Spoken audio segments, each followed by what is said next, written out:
What are viruses? Or what is a virus? By definition, viruses are biological entities. I'm going to explain each term. Viruses are biological entities that can infect a prokaryotic or eukaryotic organism. Viruses are biological entities. Viruses are biological entities that can infect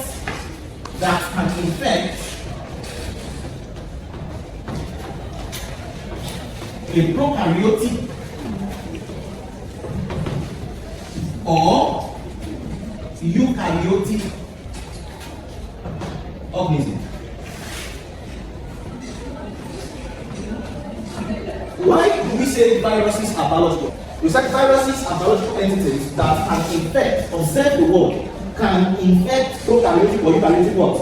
Organisms. Alright? Now, why do we say they are biological? Because, please listen attentively, the definition is very brief and concise. Why do we say viruses are biological?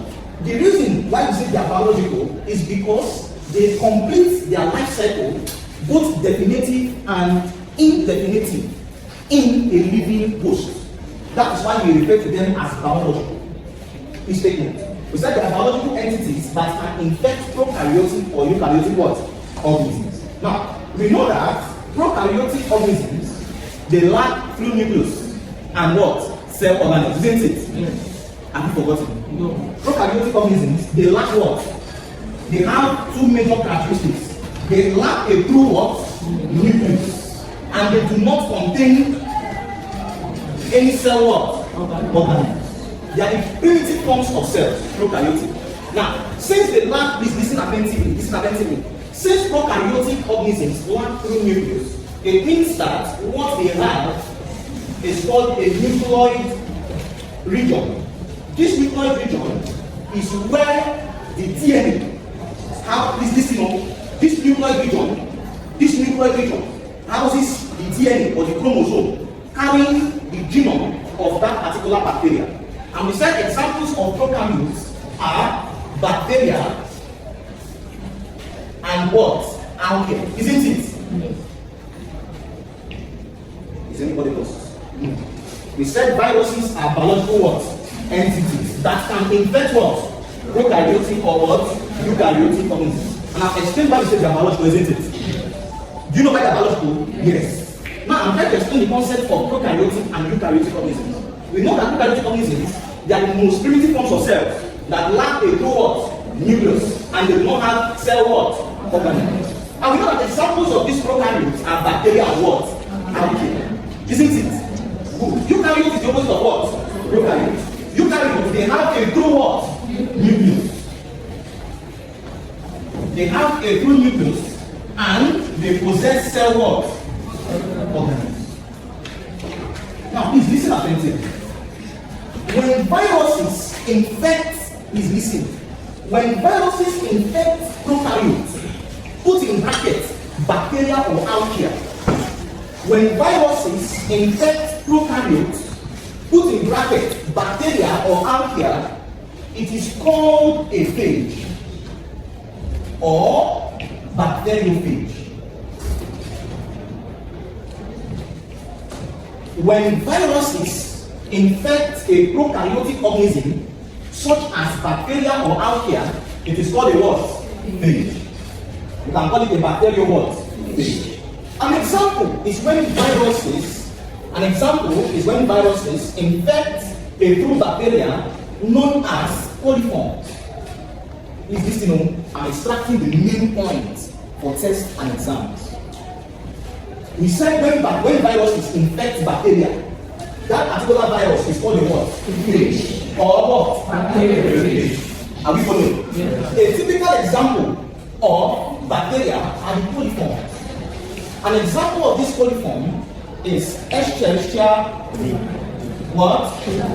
coli. Now look at this. If you write this like this, biologically, this is wrong. From classification, look at this. This is supposed to be a small letter. Do you know why? This one is supposed to be capital and the next one is supposed to be what? Small. The genus name, capital. The species name, small. So, Escherichia coli is this thing. It's an example of a bacteria. Escherichia coli is an example of a what? Bacteria. And when it is being attacked by a virus, that virus is called a what? A phage or what? Bacterial phage. But when viruses attack eukaryotic organisms, when it attacks eukaryotic organisms such as animal cells, when it attacks or affects or infects animal cells, it is called a eukaryotic virus. Please take note. We said viruses, when they infect a prokaryote or a prokaryotic organism, it is referred to as a phage, or you call it bacterial phage. An example of a bacteria is Escherichia coli. Alright? Now, when a virus infects Escherichia coli, it is called a bacterial phage. But when viruses infect eukaryotic organisms, it is called a eukaryotic what? Virus. Please take note. Viruses infect bacteria. Viruses infect bacteria or archaea in seconds or minutes. But they infect eukaryotes in hours or days. Please take note, very important. Don't come to it. Viruses infect prokaryotes in seconds or minutes, but they infect eukaryotes in hours or what? Days. Since we know that viruses can infect prokaryotes or eukaryotic organisms, there are 5 major steps at which a virus can infect a host cell. 5 steps. Step 1 is called adsorption step or adsorption stage. For you to understand how viruses can infect prokaryotic or eukaryotic organisms, you need to understand the structure of a good virus. Listen up. A virus is made up of nucleic acids. It's made up of nucleic acids. It's either RNA or DNA. Please just listen. If I have a single strand like this, it means this virus is called an RNA virus. But if it is double-stranded like this, it's called a DNA virus. It's made up of nucleic acid. This nucleic acid, this is called the nucleic acid. What is giving shelter to this nucleic acid is called the capsid. Some textbooks refer to it as nucleocapsid. Nucleocapsid is only found in enveloped viruses. I'm going to explain in detail. Just listen. Outside this capsid, we have what is called a viral envelope. This viral envelope contains what is called viral matrix or viral entanglements. Don't worry, don't get lost. I'm going to structure so that you understand the various steps at which a virus can infect an organism.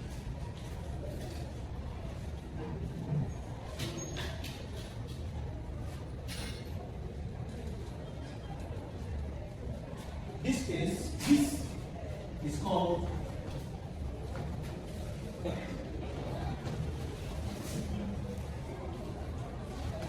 viral matrix or viral entanglements. Now, outside this one is called the viral envelope.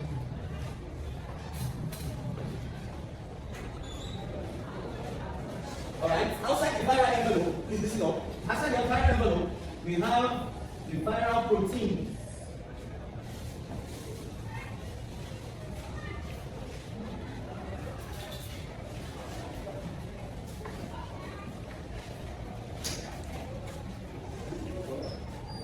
These are called viral protein. Now, please listen up. This is a typical structure of a virus.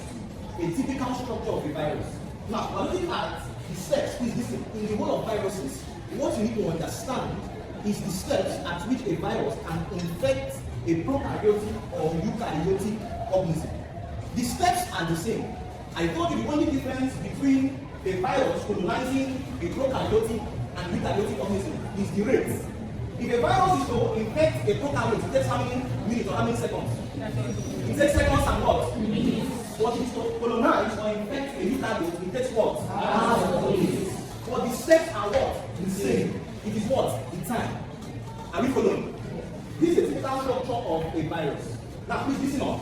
Listen up. A virus contains the following parts: envelope proteins. These envelope proteins are like tentacles. Please listen up. These envelope proteins are like tentacles. After these envelope proteins are being bounded to what is called the viral envelope. This viral envelope, on top of it, we have what is called the viral component or the viral matrix. This hexagonal shape structure is called the capsid. What is inside the capsid is the nucleic acid. And the nucleic acid can either be RNA or what? DNA. We said if the nucleic acid inside is single-stranded, it is what? RNA. If it's double-stranded, it is what? DNA. Since this one is double-stranded, this virus is called a DNA virus. But if it was single-stranded, it is called what? RNA. Now let's look at the steps at which a virus can infect a prokaryotic or eukaryotic organism. Step 1 is the adsorption stage. Now what happens in the adsorption stage is that receptors from the envelope protein, these receptors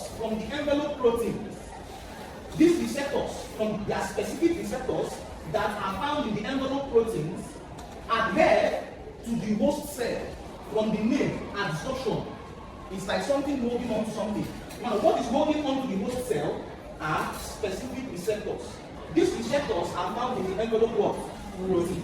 So in the adsorption stage, I'm summarizing everything so you don't have to read a lot. In the adsorption stage, receptors from the envelope proteins adhere onto the host cell. Receptors from the envelope proteins adhere onto the what? Host cell. That's what happens in step 1. Step 2 is called the penetration step. What happens in penetration? What happens in penetration is that there is an exchange or an uptake of the viral genome. There is an exchange or an uptake of the viral genome, or you can say the viral particle, into the host cell DNA. That's what happens in penetration. In penetration is just like crossing over. Alright? In penetration, there is an exchange or an uptake of the viral genome or the viral particle into the cell DNA. We said what happens in adsorption? What happens in adsorption? Receptors from where? Envelope proteins. Do what? Adhere onto the what? Host cell. Those receptors, when they adhere onto the host cell, they will never let go until the replication process is complete. The next step is penetration. Penetration is the uptake or the exchange of the viral genome between the viral genome and the host cell DNA. Now, after penetration, step 3 is a very important step. Step 3 is called the replication step. Step 3 is called the replication step, or the eclipse phase. Please take note of it. Step 3 is called the replication step, or the eclipse phase. What happens in the eclipse phase is that the viral particles cannot be detected. The viral particles in the replication step, the viral particles cannot be detected. The viral particles cannot be detected due to the release and the incorporation of the viral nucleic acid. What happens in the replication step or eclipse phase? In the replication step or eclipse phase, the viral particles cannot be detected. Why? Because there is an exchange between the viral genome and the host cell DNA. So there's nothing to be detected. And it's due to the release and the incorporation of the viral nucleic acid and also the host cell. But I'm just trying to make everything as brief as possible so you get the main point. The cell replication step is also called the encased phase. After replication step, step 4 and step 5 occur simultaneously. Step 4 is this, step 4 and step 5 occurs simultaneously. Step 4 is called the maturation step. And step 5 is the release of a new viral particle. But we just abbreviate it as the release step. Step 4 and step 5 happens simultaneously. Step 4 and step 5 happens simultaneously. After the encased phase, maturation and release of the new viral particle happens through a process called budding or fission at the surface of the cell membrane.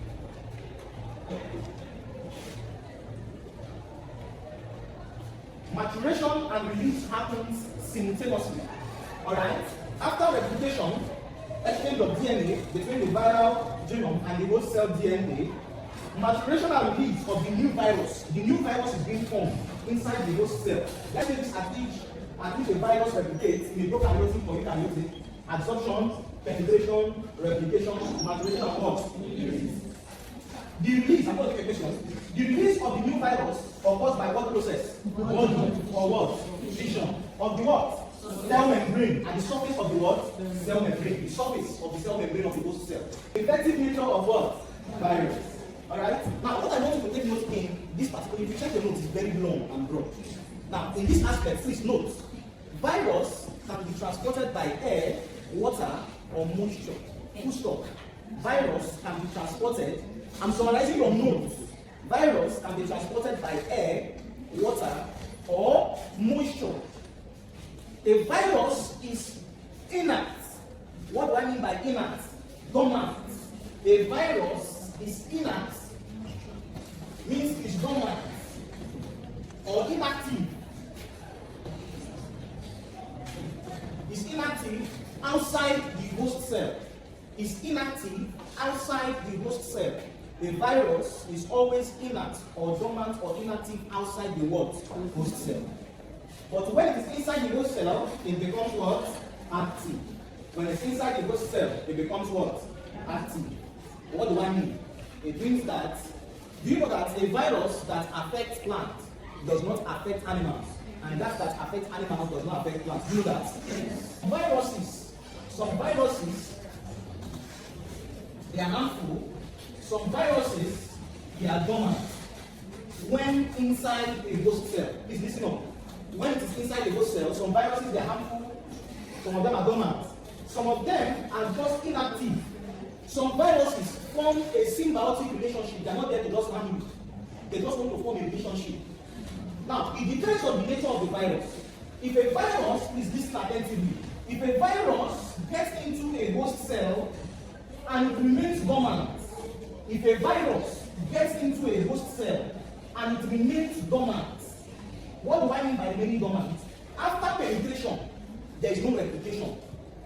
That virus is called a prophage. I said something very important. You're not like this. Listen up. When a virus infects a host cell and there's only penetration, that's exchange of viral genome and DNA of the host cell. When a virus penetrates a host cell and it is dormant or inactive, or another word for dormant is latent. If a virus penetrates a host cell and it becomes dormant or latent, there is no replication. If there is no replication, it means there is absorption and what? Penetration. Are you following? Before you form a new virus from a host cell, there must be replication, isn't it? Yes. Good. If there is only penetration and there is no replication of that virus is said to be what? Dormant. And the name of that virus is called a what? Prophage. The name of that particular procedure or process is called lysogenic phase.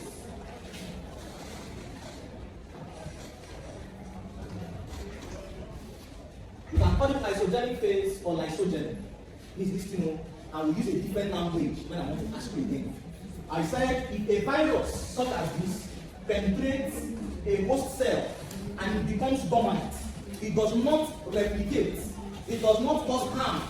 There is only exchange of viral genome between the host cell and the virus. He said that process is called lysogeny.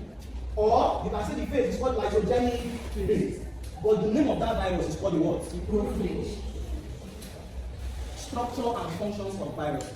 Functions of viruses. Number one is the nucleic acid. It's just like the main point of nucleic acid. The nucleic acid in viruses can be DNA or what? RNA. We said viruses are made up of nucleic acid, DNA or RNA. We said if it's DNA, it's called the DNA what? Virus. If it's RNA, it's what? RNA. Now, what does the nucleic acid do? The nucleic acid, what does the nucleic acid do in a virus? What it does is that it transfers the viral genome. It transfers the viral genome. The nucleic acid, it transfers the viral genome into the host cell DNA. Number two is called the capsid. Another name for the capsid is called the protein coat. Another name for the capsid is called the protein what? Coat. The capsid, like the name, it's called the protein coat. It is made up of what? Protein. Capsid is made up of proteins called capsomes. Made up of proteins called capsomes. Now, what does the capsid do? It facilitates the attachment of the receptors to the host cell. It facilitates the attachment or the adherence of the receptors to the host cell. Number three, I said the capsid, it facilitates the adherence or the attachment of the receptors to the what? Host cell. And we said this capsid is made up of protein subunits. This capsid is made up of protein subunits called what? Capsid. Number three is called a nucleocapsid. A nucleocapsid. A nucleocapsid is just made up of a nucleic acid. A nucleocapsid is made up of a nucleic acid and a nucleoprotein. Some persons are not writing. A nucleic acid and a nucleoprotein. Nucleocapsid is found in only enveloped viruses. Nucleocapsid is found in only what? Enveloped viruses. Nucleocapsid is found in only enveloped viruses. Number four, you can write up to 6. Number 4, let's say the viral entanglement. The viral entanglement. We said the viral entanglement are made up of what? Proteins. Who can remember? I said it when I started down. This is the viral entanglement. Look at it here. They are just on top of the viral envelope. This viral entanglement or viral matrix. See it here. Viral matrix or viral entanglement. This viral entanglement, what do they do? Please listen attentively. This viral entanglement, what do they do? Instead, viral entanglements are made up of proteins. Their function of viral entanglement, without viral entanglement, there is no replication of virus. I don't know how you want to put it, but put it in your own words. Without viral entanglement, there cannot be replication of that particular virus. So if they ask you what's the function of viral entanglement, they help or they carry out replication process. Without viral entanglement, there is no what? Viral replication. Viral entanglement is what carries out the replication process. It's the RNA virus. Based on nucleic acid, based on the type of nucleic acid, viruses are classified into 2. Based on the type of nucleic acid, viruses, how am I saying viruses? Virus is classified into what? 2. Number 1, DNA virus. Number 2, RNA virus. Now, why did I keep it in the tabular form? Please listen. The DNA virus is listen. Replication of a DNA virus occurs in the nucleus. But replication of virus occurs in the cytoplasm. DNA viruses do not, DNA viruses, or you can say, are not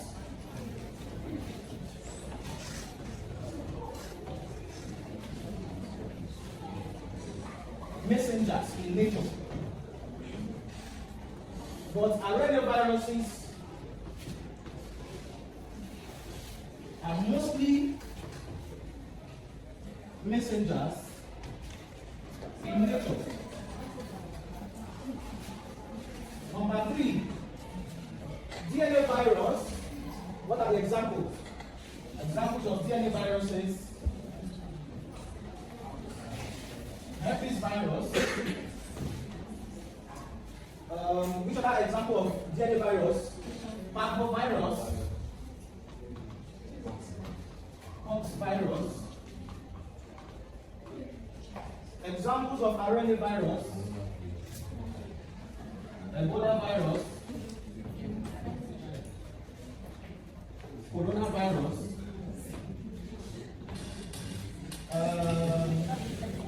poliovirus.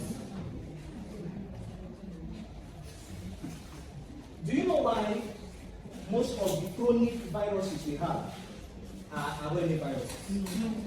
Another example is HIV. Although HIV is called a retrovirus. Please listen. Let me tell you. Why is arenavirus more deadlier than DNA viruses? Arenaviruses, please listen. Arenaviruses, when they get into a host cell, they carry an enzyme intermediate called reverse transcriptase. Please listen up. When, if you check all the examples of arenaviruses, they are dead in nature and they've occurred before. Ebola, corona, poliovirus, HIV, there are a lot of them. Alright? There are a lot of them. They are called arenaviruses. Why? Because, listen up, when they invade a host cell, what they do is that they just blend in very well and start killing from, it's not like somebody that's a harvester, no, no. The person just blends in and start destroying gradually. Now, how do they do that? They have RNA, they are single-stranded, isn't it? They have RNA as their nucleic acid. Now, when they want to invade a host cell, they are always with what is called an enzyme intermediate. That enzyme intermediate is called a reverse transcriptase. Look at the name, reverse transcriptase. What the reverse transcriptase does, please listen, is that it changes the nucleic acid from RNA to DNA. Now, that's why arenaviruses, what am I saying virus? Arenavirus is more deadly than what? DNA virus. This DNA virus does not possess an enzyme intermediate. There is no reverse transcriptase with DNA viruses. With DNA virus, whatever. With DNA virus, but there is an enzyme intermediate with what? Arenavirus. Let's talk about the morphology of viruses. According to morphology, we have two types: helical and what? Okay, helical virus. Have you read this too? Yes. Who knows a striking difference between helical and icosahedral? Wait, now don't tell me shape. So you ask me text now. What's the difference between shape? So you have the addition of the shape is helical. So the shape is icosahedral. Yes, who wants to try? There's a strike C. Let me tell you something. If you're reading a book, please listen. How do you pick out the main points? The main point of every paragraph is in the second line after the first full stop. The second line after the first full stop, or the last line. What is a helical virus? A helical virus is a type of virus in which the viral genome, I can put it another way to tell you that it's not something that is programmed. A helical virus is a type of virus in which, let's say it's the viral genome, alright? This is the viral genome. The capsid encapsulating this viral genome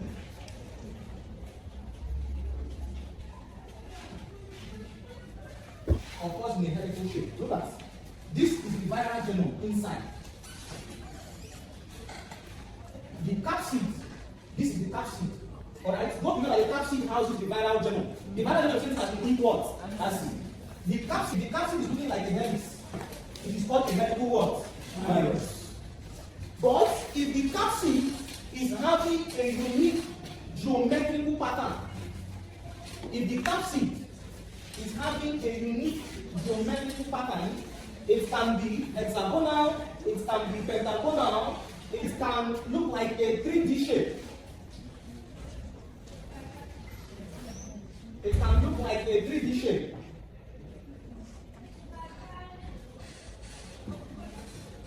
Let me say this is the viral genome.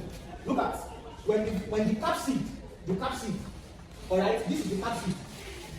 This one inside is the viral genome, which will be nucleic acid. If the capsid is having a unique geometrical pattern, it's called icosahedral.